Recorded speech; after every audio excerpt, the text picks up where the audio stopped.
한 번도 가본 적 없는 외국의 이제 도시를 여행을 하신다면 가장 안전하고 쉽고 빠른 방법이 뭐가 있을까요? 그것은 두말할 것 없이 바로 그 현지에 지인이 있거나 그렇지 않는다면 그 현지의 전문가, 그 여행 가이드에게 바로 그 여행을 맡기는 방법이 가장 쉽고 안전한 방법일 겁니다. 그렇다면 우리는 매 순간 한 번도 가본 적 없는 인생 여행을 계속 맞이하고 있는데 인생을 가장 쉽고 안전하고 빠르게 갈 수 있는 길이 뭐라고 생각하십니까? 그건 역시도 우리 인생의 유일한 전문가 되시는 하나님께 묻고 맡기고 가는 길이 바로 가장 중요한 방법일 것입니다. 다윗은 자신의 인생의 승리 비법을 시편 37편에 남겨둡니다. 뭐라고 얘기하죠? 하나님이 우리 인생의 걸음을 정하셨습니다. 그래서 나는 나의 길을 오직 여호와께 맡깁니다. 그럴 때 비로소 우리의 의를 정오의 빛과 같이 하실 거거든요. 이렇게 해서 남깁니다. 다윗은 하나님께 그 인생길을 맡기며 살았습니다. 그래서 누구보다 사랑받았고 그 은혜로 많은 사람을 또 사랑하며 살았습니다. 근데 처음부터 다윗이 그렇게 하나님께 다 맡기고 살았던 건 아니었던 것 같습니다. 그는 나름 꾀도 부려보고 그리고 자신의 방법들을 또 나름 의지하는 여러 대상과 방법들을 알아서 그걸 가지고선 또 살았던 몸부림친 인생이었음을 보게 됩니다. 그런데 사울에게 시기 질투를 당하면서 억울하게 쫓김받고 그 목숨이 위태로워지자 그는 그 순간은 어떻게 했죠? 나름 의지할 사람, 삶의 멘토들을 찾아서 사무엘 선지자에게 가서 도움도 청해보고 또 그걸로 안 되니까 아히멜렉 제사장에게 가서 또 도움도 청해보고 오히려 자기가 가면 함께 위태로워지지 답이 나오질 않습니다. 그러자 꾀를 부려서 아예 국경을 넘어서 적진 블레셋에도 넘어가 보고 거기서 더 위태로워지니까 미친 척 비참하게 자기가 연기하며 결국 어떻게 생명만 얻어서 돌아오면서 후회하고 이게 무슨 얘기죠?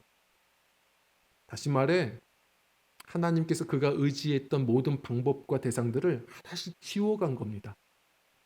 하나씩 지워가기 시작하니까 결국 내 인생에 남는 것 영원히 함께 하실 분은 하나님밖에 없구나. 오직 내가 의지할 분은 하나님밖에 없구나를 어느 순간 깨닫게 됩니다. 그래서 오늘 본문 말씀이 이렇게 시작이 되는데요. 바로 오늘 본문 말씀부터 다윗은 이걸 깨닫고 하나의 삶의 작은 습관이 생깁니다. 그런데 이 작은 습관이 그의 인생을 송두리째 놓게 됩니다. 그 습관이 뭐였냐면 뭘 계획하든지 그리고 어떤 문제가 생기면 더욱더 먼저 하나님께 묻고 나가는 겁니다. 먼저 기도하고 그 일을 시작하는 그 작은 습관이 그 인생을 바꿔 놓았습니다. 물론 오해하지 마십시오. 그가 기도하기 시작하면서부터 그의 인생이 늘 평탄했다는 것은 아닙니다. 그는 앞으로도 계속 롤러코스터 인생입니다. 우리는 가장 빠른 기차가 뭐냐라고 물어보면 아마 어린이들은 저 청룡열차, 롤러코스터를 얘기할 겁니다. 그런데 우리 어른들은 알죠. 아무리 속도감이 느껴져도 진짜 빠른 건 초고속 열차가 더 빠를 겁니다. 한 3배는 빠를걸요. 그러나 두 기차는 둘 다 빠른 것 비슷한 어떤 그 목적들이 있지만 그걸로만 설명할 수는 없습니다. 차이가 있는데 롤러코스터는 어떻게든 그 레일을 굽이치게 만들어서 스릴을 주는 것, 재미를 주는 것입니다. 그러나 초고속 열차는 타보시면 알겠지만 속도감이 별로 느껴지지 않습니다. 안전해야 하거든요. 더 빠른데도 안전해요. 그래서 그 레일의 특징은 아십니까? 최대한 커브길도 없애는 겁니다. 일직선이죠. 다윗의 삶은 그랬던 겁니다. 그의 삶은 계속 굽이칩니다. 롤러코스터지만 우리는 이걸 배워야 합니다. 그는 평안을 어느 순간부터 놓치지 않습니다. 하나님이 구상하신 계획을 날마다 차지하며 삽니다. 이유는요. 아무리 굽이치는 인생일지라도 거기에 마음까지 담지 않습니다. 매 순간 신앙은 롤러코스터가 아니라 초고속 열차입니다. 일직선으로 어떤 문제가 생기든 무엇을 계획하든 상황과 상관없이 일직선으로 하나님께 곧장 나아갑니다.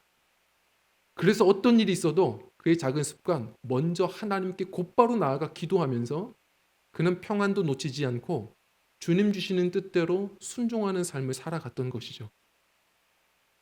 많은 분들이 얘기합니다. 기도한다고 답이 나오냐? 그분들의 말도 일리는 있습니다. 눈에 보일 때 보면 크게 다르지 않거든요. 그러나 기도하는 사람들이 그 기도의 즐거움을 왜 찾습니까? 돌아보면 압니다. 내가 원하는 대로만 되는 것은 아니지만 하나님께서 구상하신 대로 가는 겁니다. 더 풍성한 인생을 맞이합니다. 평안도 누리고 소명도 되찾고 그렇게 주님께서 기뻐하시는 길을 걷는 것은 기도하는 자들이 누리는 은총이요 축복입니다. 다윗은 계속해서 굽이치지만 그가 기도하면서 얻었던 은혜와 복이 있습니다. 오늘 그것을 한번 좀 엿보려고 합니다. 그리고 이 습관을 우리의 것으로 좀 결단하는 시간으로 삼아 보려고 합니다.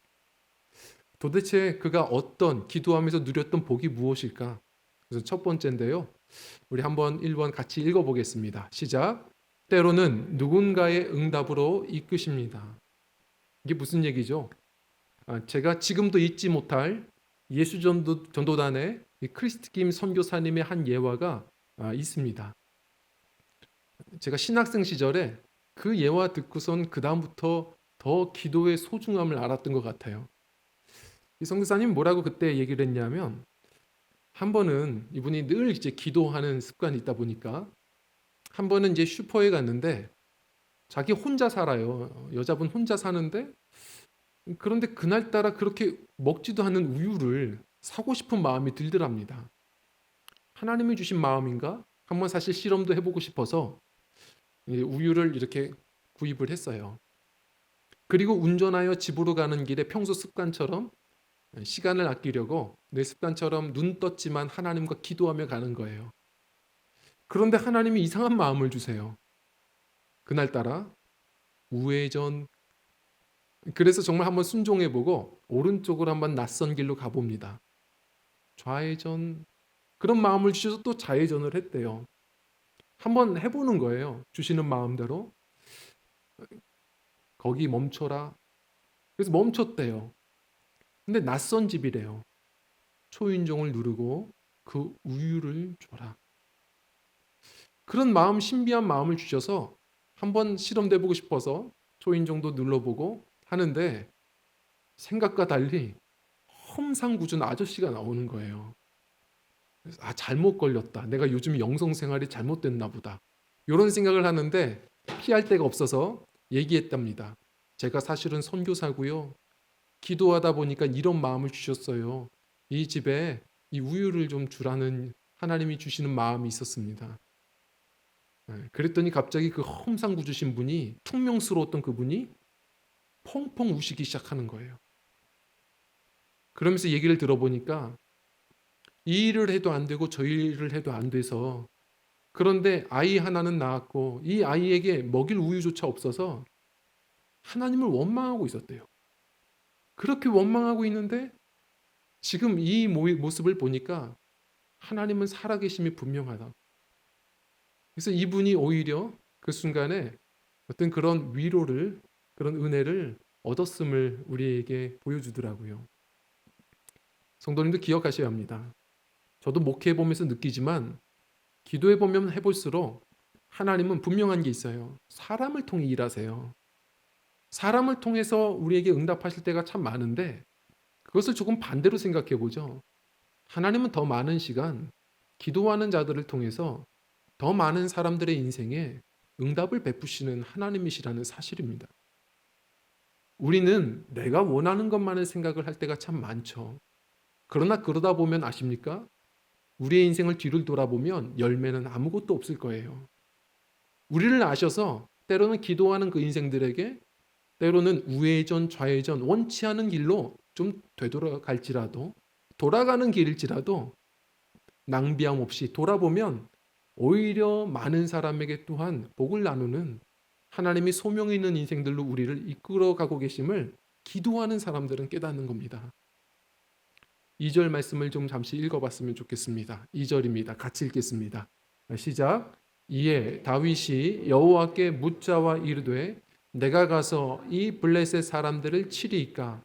여호와께서 다윗에게 이르시되 가서 블레셋 사람들을 치고 그 일날을 구원하라 하시니. 아멘. 다윗은 지금 자기를 따르는 사람들과 함께 사울을 피해서 아둘람 굴에 숨어 있어요. 다른 곳에 숨을 데도 없습니다. 숨죽여가며 지금 숨어 있는데, 그런데 어떤 소식을 들었어요. 요 남쪽의 그일라 지방의 백성들이 블레셋이 침범해서 곡식을 탈취하는 그런 괴롭힘을 당하고 있다는 거예요.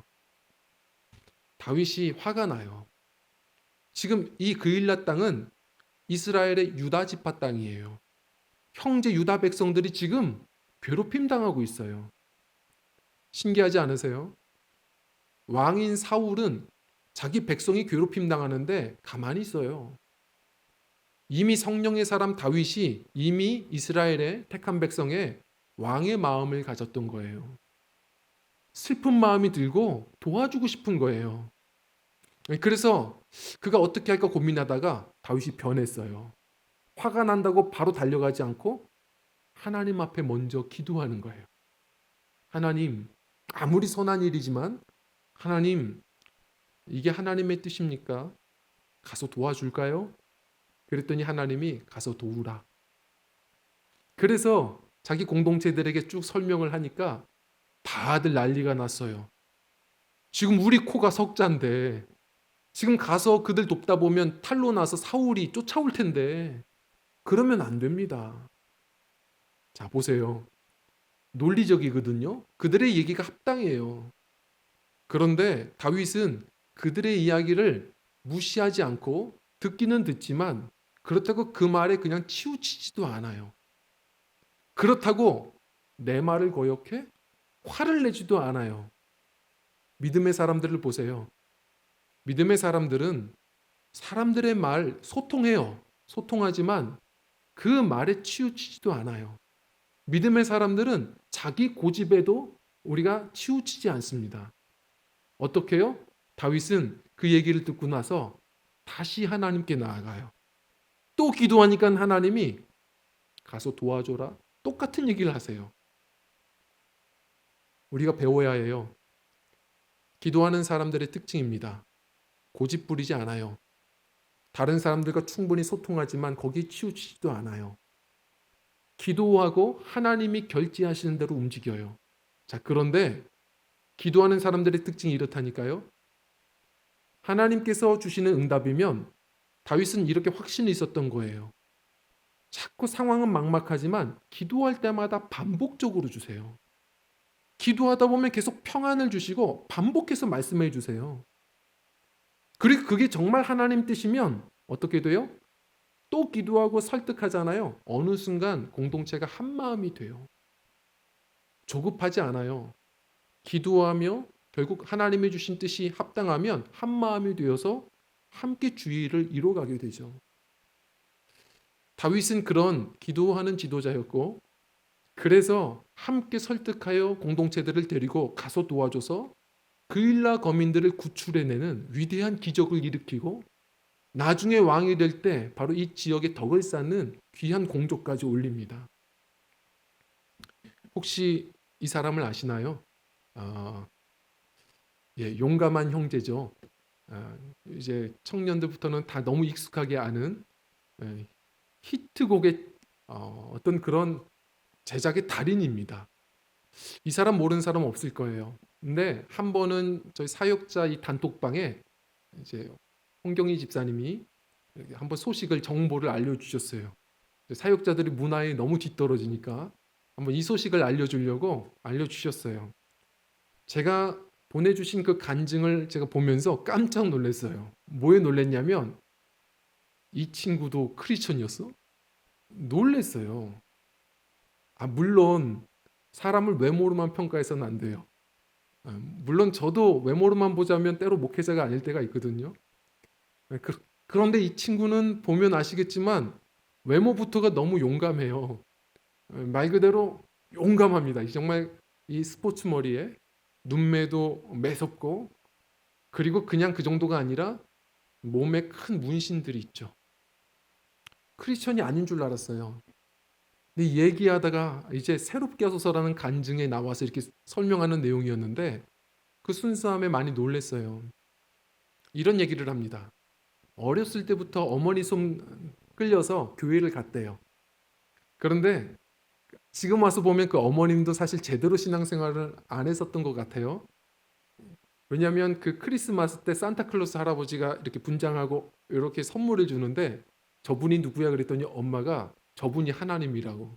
엄마도 제대로 신앙생활을 안 한 거예요. 그래서 그런데 그 엄마 손 끌려서 그냥 하나님은 좋은 분이구나 이렇게만 알았대요. 그러면서 그래도 주 안에서 살아야 된다라는 마음은 그래서 어렸을 때부터 이렇게 훈련되어 있었던 거예요. 그런데 삶이 만만치 않죠. 부모님이 불화하고, 그리고 아버님에게 그렇게 인정받고 싶었는데 인정받지 못하고, 그러면서 불량한 친구들을 만나서 공부 다 때려치우고 폭주하기 시작하는데 정신 차려보니 17살 나이에 소년원에 들어가게 돼요. 어머님이 그걸 알고 실신하게 되고, 그리고 하나님이 어떤 신비로운 경험을 주셨는데도 한 번 발 담근 것 계속 수렁에 빠지더랍니다. 거기 나와서 할 게 없으니까 19살 나이에 그 유흥업소의 부장이 되어버리고, 그렇게 폭주하는데 한 번은 하나님 은혜죠. 동료를 통해서 음악을 하나 듣게 되는데 처음으로 가슴이 뛰었대요. 야, 이 정도 기쁨이면 내가 여기에 한번 몰두하고 살 수 있겠다. 다 내려놓고 단칸방 하나 잡아가지고 형이 알바해서 그냥 이렇게 밥 주면 그거 먹고 낙원상가, 자기는 전문성도 없었지만 낙원상가 가서 싼 악기들 빌려다가 음악 작업하면서 곡을 만들기 시작하는데 정말 미친 척하고 만들었는데 누군가가 그 미친 곡을 알아주고 그리고 사용해주고 대형 기획사에 자기가 들어가는 생각도 못할 그런 놀라운 성공을 얻었다는 거예요. 그런데 신기한 건 원했던 것을 얻었는데 이 안에 우울감이 흩어지지 않더래요. 말할 수 없는 우울감이 더 깊이 다가오고, 그러면서 기쁨을 다 잃어버리고, 그러면서 이해할 수 없는 대형 기획사에 사표를 내고 작업실에 소파에 그냥 누워서 그렇게 체념하고 있는데, 거기서 늘 한켠에 계셨던 하나님이 자기를 따뜻하게 붙잡아 주시고 따뜻한 음성으로 소망의 약속을 주시는데, 거기서 하나님을 잠시 만나는 그런 은혜를 경험했대요. 그러면서 그때서부터 변한 습관이 있는데 새벽 기도를 안 빠지는 거예요. 그냥 교회 가서 새벽 기도, 이런 평안이 없구나. 하나님이 주시는 평안이 다르구나. 그래서 보통 교회가 가보면 다 권사님들만 새벽 기도 하잖아요. 이 무서운 청년이 가니까 다 피하더래요. 그런데도 어쩔 수 없이 자기는 이 기도 안 하면 안 될 것 같아서 새벽 기도를 안 빠지기 시작하는데 거기서 주는 평안, 지혜가 말할 수 없더랍니다. 평안만이 아니라 그동안 창작의 고통 때문에 괴로웠는데 남들에게 말해도 안 믿어주더래요.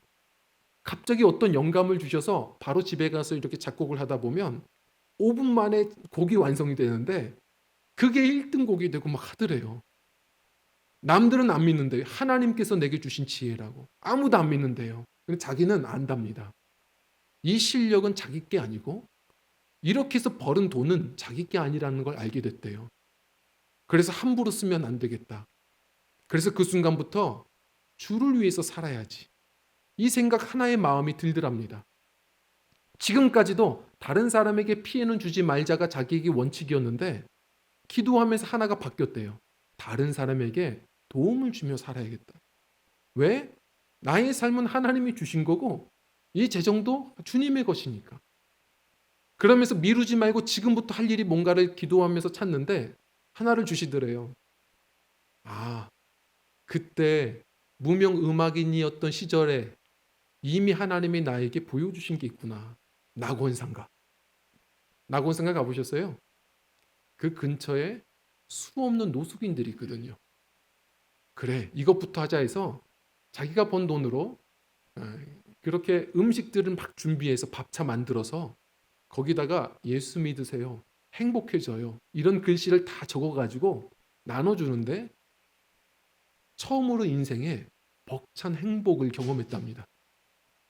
그리고 거기서 소명에 눈을 뜬 거예요. 자기는 그래서 더 열심히 작곡해야 된다는 꿈을 가졌대요. 왜? 정말 열심히 벌어야 되겠구나. 그래서 정말 작은 빗줄기겠지만 자기 인생에서 주님 부르실 때까지 주님의 일, 다른 일은 모르겠고 배고픈 사람들 밥차 30대를 돌려서 전국에 밥을 나누어 주는 일을 다 하다가 주님 부르실 때 미련 없이 가고 싶은 것, 그것이 자기에게는 남은 소명이라고 이야기를 하더라고요. 물론 사람의 마음은 또 이렇게 변할 수도 있겠지만 그러나 이 청년을 위해서 그 얘기 들으면서 기도해 주고 싶은 마음이 생겼어요. 기도하는 사람들은 소명을 얻어요. 저는 이 사람 이야기를 들으면서 산타클로스 비유가 생각나더라고요. 산타클로스를 대하는 세 단계가 있답니다. 첫 번째 단계, 산타클로스를 믿는다. 어린아이들이죠. 행복해요. 두 번째, 안 믿는다. 단계가 오죠? 똑똑해지거든요. 믿는 친구들 무시하고 똑똑해지지만 감수성이 메말라지기 시작해요. 빨리 3단계로 가야 된다잖아요. 세 번째 단계, 내가 누군가의 산타클로스가 된다. 아빠가 되고 엄마가 되고 누군가의 좋은 이웃이 될 때 하나님께서 주신 창조 질서 안에서 우리가 정말로 놀라운 전에 모르던 행복감을 누리기 시작하게 되는 것이죠. 물론 소명은 다 다를 수 있어요. 그러나 기도하는 자가 소명을 찾아요. 우리 8절 말씀 한번 읽어볼게요. 8절 말씀입니다. 읽겠습니다. 시작. 사울이 싸우려고 온 백성을 함께 소집하여 그 일나로 내려가 다윗과 그의 사람들을 에워싸려 하였더라. 아멘. 자, 이 말씀이 어떤 걸 의미하는지 생각하셔야 돼요. 사울 한번 보세요. 이 사울은 이스라엘 왕이었는데 지금 백성들이 괴롭힘 당하는데 한 번도 싸워보려 하지 않았어요. 무관심해요. 그런데 다윗이 나타났다는 이야기를 듣고 다윗 잡겠다고 군대를 징집하고요. 그리고 출전하는 거예요. 정신 나간 사람 아닙니까? 그런데 그가 뭐라는 줄 아세요? 이게 하나님의 뜻이라고. 우리 잘 생각해야 합니다. 많은 분들이, 특히 성도들이 하나님의 뜻이라고 말하면서 달려가는 것 보면 더 무서울 때가 많아요. 기도하지 않고 하나님의 뜻이라고 말하는 건 돌아보면 사실 내 뜻일 때가 많아요. 기도가 무엇입니까? 내가 죽고 내 안에 주님이 사는 거예요. 기도하지 않은 사람들은 내가 죽지 않아요. 하나님의 뜻이라고 우리가 우겨대면서 욕심의 노예가 될 때가 더 많습니다. 기도하는 자들이 주님의 진짜 소명을 찾아요. 제가 이제 목회를 해나가면서 하나님께 지혜를 구하려고 여러 교회들을 모델로 한번 찾아보고 있어요.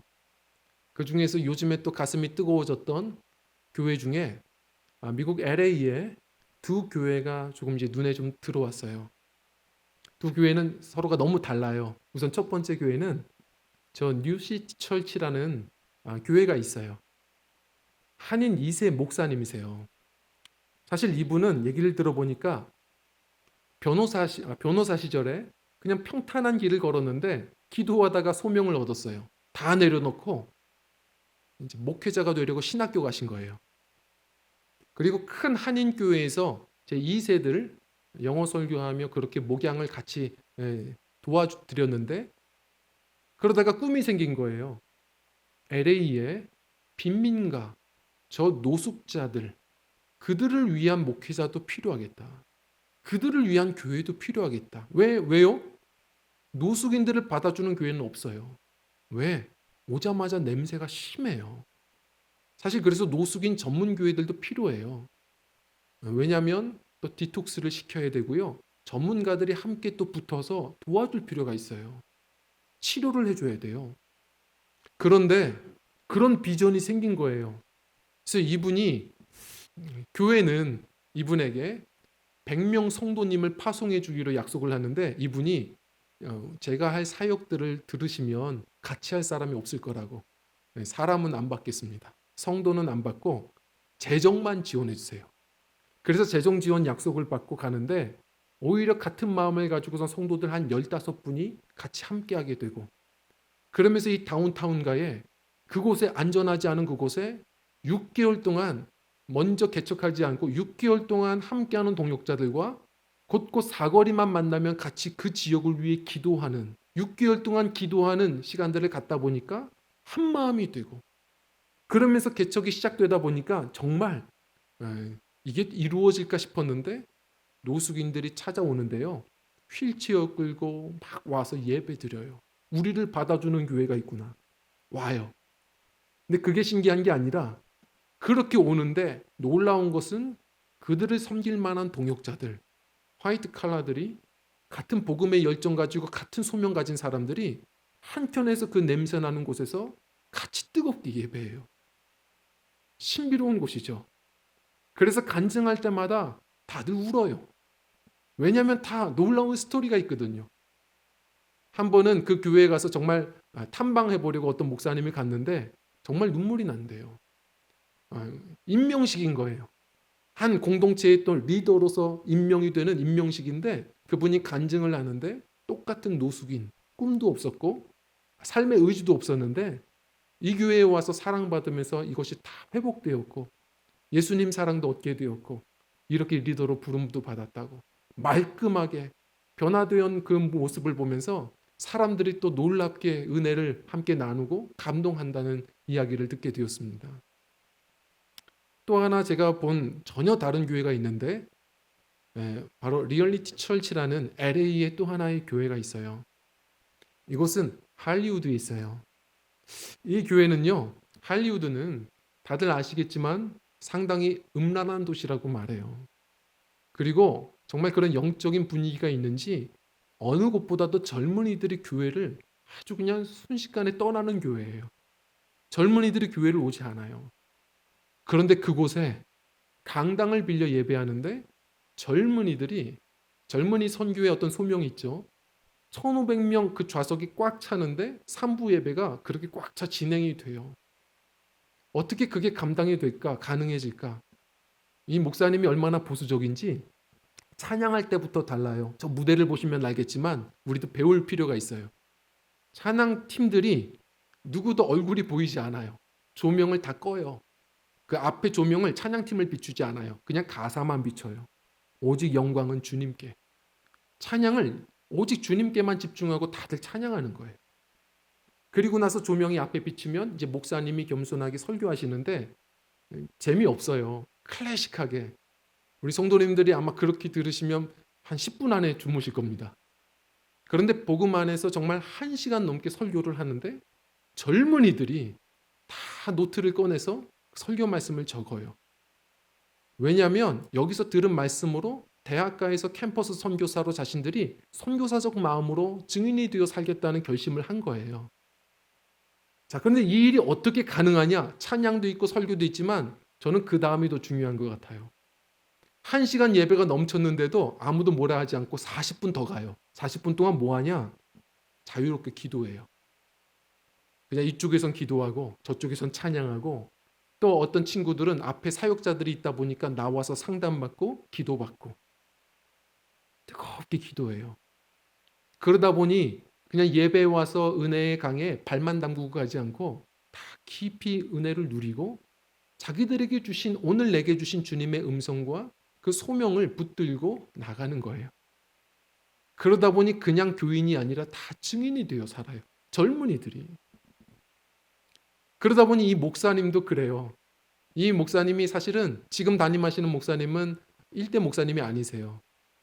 그 젊은 목사님이 7년 동안 목회를 잘 감당하시고 성도들의 수도 평균 인원수가 3,000명을 딱 정점을 찍는 그 순간에 자신에게 주신 소명이 있어서 또 돌연히 키웠던 제자, 지도자에게, 목회자에게 다 맡기고 그 다음 또 선교사로 움직이셨어요. 기도하는 교회. 저는 분명히 다를 거라고 봐요. 성도님들, 우리는 기도하는 사람들, 그리고 기도하는 공동체여야 해요. 기도하다 보면 한 가지 분명한 것은 내 뜻대로만 하나님이 응답하시는 것은 아닐지라도 동일한 것이 있는데 다 다르겠으나 하나님이 우리에게 불러주신 그 소명을 찾고 인생을 낭비함 없이 소명을 따라 살아가는 성도요 가정과 교회가 되는 줄 믿습니다. 분명 우리 교회에 주신 소명이 있을 거예요. 그것은 다름없습니다. 우리에게는 기도하는 금요 철야 시간도 있잖아요. 우리가 좀 깊이 기도하고 예배 때에 깊이 우리가 좀 더 기도하고 뿐만 아니라 삶에 있어서도 항상 먼저 기도로 열어가는 믿음들이 되셔서 길을 놓치지 않고 우리가 다윗과 같이 생각하지도 못한 하나님이 내게 맡기신 그 일날을 돕는 귀한 소명이 있는 삶을 살아가는 저와 성도님, 우리 귀한 교회가 되기를 간절히 부탁을 드립니다. 그리고 두 번째로 우리 하나만 더 같이 나누려고 합니다. 우리 같이 읽겠습니다. 시작. 막다를 때에 갈림 바위에 은혜를 주십니다. 아멘. 자, 이 그일라 백성들이 구출을 받는데 그 다음에 어떤 일이 벌어진지 보실래요? 우리 12절 13절 같이 말씀 읽어보겠습니다. 시작. 그때에 다윗이 이르되 그일라 사람들이 나와 내 사람들을 사울의 손에 넘겨주리까 하매 주께서 이르시되 그들이 너를 넘겨주리라 하시니라. 이에 다윗과 그의 사람 600명 가량이 일어나 그일라를 떠나서 갈 수 있는 곳이면 어디든지 갔더니 다윗이 그일라를 떠나 피한 것을 어떤 이가 사울에게 고함해 그가 가기를 그치니라. 아멘. 이 무슨 말일까요? 사울이 정말 알고 다윗이 그일라에 나타났다는 소식을 듣고 잡으러 쫓아오는 소식을 다윗도 들은 거예요. 서로가 정보력이 있어요. 근데 다윗이 그 얘기를 듣자마자 또 어떻게 해요? 바로 하나님께 나아가는 거. 일직선이에요. 하나님께 가서 기도합니다. 하나님, 소식을 들었는데요. 어떡할까요? 그일라 백성들이 저를 고발할까요? 사울에게 넘길까요? 설마 하고 물었는데 하나님이 널 넘길 거야. 무슨 얘기예요? 너 배신할 거야. 다윗 마음이 어땠을까요? 어떻게 그일라 백성이 자신을 이렇게 배신할 수 있어요? 얼마나 억울하고 화가 나요. 근데 저도 신앙생활 하면서 느낀 것은 주의 일을 하다 보면요. 이 배신이라는 것이 사실 낯선 게 아니어야 하는 거예요. 주님이 걸어가신 길도 늘 배신의 길이었고 다윗도 늘 배신을 많이 당하는 인생이었어요. 선을 행하다 보면 낙심할 일들이 참 많으실 거예요. 그것은 왜냐하면 사람은요. 늘 우리가 얘기하지만 믿음의 대상이 아니에요. 그들도 그럴 수밖에 없는 상황도 있을 거예요. 사울이 얼마나 두려운데요. 그일라 백성도 한켠에서 생각해 보면 이해될 때도 있어요. 그러나 물론 배신감이 느껴지죠. 잊지 않으셔야 돼요. 다윗은요. 이런 배신을 당하지만 그 순간마다 낙심하지 않는 이유가 있었어요. 그 이유는 뭐냐면 그는 처음부터 그일라 백성을 신뢰했던 게 아니에요. 하나님께 묻고 하나님께 순종했던 거예요. 그는 하나님을 신뢰한 거예요. 그래서 하나님께 묻는 거예요. 하나님이 너 배신할 거야 그러자마자 그냥 주님 주신 지혜로 그냥 자리를 툭툭 털고 간 거예요. 배신감에 짓눌리지 않았어요. 왜? 자신은 하나님 믿고 하는 일이니까. 하나님이 기뻐하셨고 하나님은 배신하지 않으시니까. 자, 보실래요? 어떻게 하나님이 그를 지키시는지 우리 16절 말씀부터 좀 읽어봤으면 좋겠는데요. 우리 두 구절 같이 읽겠습니다. 시작. 사울의 아들 요나단이 일어나 숲에 들어가서 다윗에게 이르러 하나님 안에서 그의 손을 강하게 하였으며 또 그가 그에게 말하기를 두려워하지 말라. 내 아버지 사울의 손이 너를 찾지 못하리라. 너는 이스라엘을 다스릴 왕이 되고 나는 네 다음이 되리니 그것을 내 아버지 사울도 아시느니라 하니라. 아멘. 신기한 일이에요. 그래서 그일라 백성을 떠나서 숲에 숨어 있는데 사울이 아무리 찾아도 못 찾는 다윗이요. 사울의 아들 다윗의 친구 요나단이 찾으니까 금세 찾는 거예요. 요나단이 다윗을 숨어 있는 다윗 만나서 뭐 합니까? 위로해요. 다윗, 너 하나님을 더 강하게 의지해라. 그리고 기억해. 네가 반드시 이스라엘의 왕이 될 거야. 우리가 정말 위기의 순간을 맞이하면 하나님은 생각하지 못한 사람들을 통해서 또한 위로를 주실 때가 있어요. 마음을 무너지지 않도록 하나님이 지켜주세요. 자, 거기서 끝납니까? 하나님은 단지 위로로 끝내지 않으세요. 우리 오늘 말씀 28절 말씀만 한번 같이 읽어봤으면 좋겠는데요. 한 구절만 읽을게요. 28절 시작. 그러므로 사울이 다윗 추격하기를 그치고 돌아와 블레셋 사람들을 치러 가니라. 그러므로 그들이 그곳을 셀라하마 르곳이라 하였더라. 아멘. 자, 그래서 하나님 의지하고 가는데 사울이 계속 정보력을 가지고요. 결국은 다윗을 궁지에 몰았어요. 아마도 큰 바위가 하나 있었던 것 같습니다. 요것만 지나가면 다윗을 만나요. 다윗이 지금 숨죽이고 있어요. 자기가 할 수 있는 게 없어요. 이 위험한 순간에 어떤 일이 벌어집니까? 갑자기 뒤에서 사울의 병사가 왕이시여 블레셋 군사들이 이 가까운 곳에 쳐들어왔습니다. 드라마처럼 그 얘기 듣고 전쟁에 나가려고 그제서야 사울이 발길을 돌려서 군사들과 함께 사라집니다. 드라마죠. 그래서 이곳을 뭐라고 말했냐면 셀라 하마르곳. 이게 무슨 뜻이냐면 갈림바위예요. 갈림바위. 하나님이 그러세요. 때로는 침묵하시는 것 같지만 기도하는 백성들 하나님께서 침묵하시는 것 같아도 때로는 정말 절체절명의 순간이 오면 그때 손을 내미세요. 더 이상 그 악이 다가오지 않도록 더 이상 그 저주가 침범하지 못하도록 하나님이 손으로 막으세요. 우리 인생에 갈림바위의 은혜를 만날 때가 있습니다. 기도하는 사람들은 인생의 위기 속에 이러한 은혜들을 많이 만나며 살아요. 제가 이번 주 중에 이제 작은 사고를 좀 당했습니다. 생각하지도 못했는데 이제 순환고속도로를 이렇게 가다가 갑자기 앞차들이 막 급정거를 하는 거예요. 그래서 정말 주신 은혜로 은혜롭게 급정거를 해서 결국은 딱 섰어요. 은혜롭게 섰는데 뒷차가 은혜롭지 않았어요. 그래서 뒷차가 그냥 정신없이 제 차를 이렇게 뒤로 받은 거예요. 정말 놀랬고 온 근육이 막 긴장을 해서 통증이 좀 있어서 병원에도 좀 그래도 다녀오고 그랬습니다. 자, 그런데 이제 물리치료를 받으면서 한참 웃었어요. 왜 그랬냐면 그런 사고를 당했는데 생각해 보니까 의사와 제가 민망할 정도로 아무 문제가 없는 거예요. 뼈를 계속 이렇게 보시면서 그냥 제 안에 오래된 디스크만 가지고 얘기하시지 아무런 실금조차 없어서 같이 웃고 얘기했던 기억이 나요. 정말 하나님이 지키시는 거예요. 그렇게 받았는데 아무런 문제가 없다? 너무 놀라워요. 그리고 또 생각해 보니까 경험 없을 땐 모르잖아요. 사고를 당하자마자 제가 그런 경험이 별로 없으니까. 근데 할아버님도 경험이 별로 없으신 거예요.